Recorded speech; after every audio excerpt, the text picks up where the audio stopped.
Magandang tanghali mga katupada. Dito ako ngayon sa Pintong Bukawi sa manukan ko.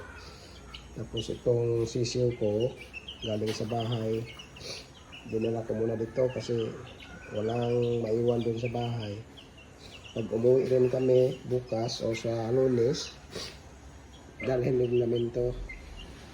Ito sigla nila mga katupada. Ano to? Kanawayon, tapos itong isa white Thompson. May lumabas talaga malatuba. Kaya course na kanawayan, may lumabas malatuba, dalawa. Dito sa labas tayo.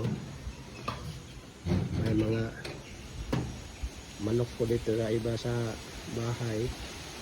Yung sa sa kabila, yun ang backyard, nandoon sila. 1,000 square meter. Ito, dito meron ako dito rin mga babae.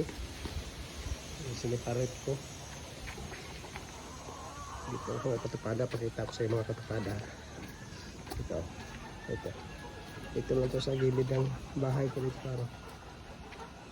Yan ang gawin ko palagi. Ang mga lalaki lang, marami mga babae, mga lalaki, nilagay ko lang sa 3x3. Doon na sila. Mga ganda itong mga babae kung ito para Red Kelso Cross Tornado Hatch. May sweater rin na kung mo dito. Masigla na ito mga katupada. Yan. Ito mga katupada. Mainit na panahon dito ngayon. Okay, katupada. Ingat. God bless you all.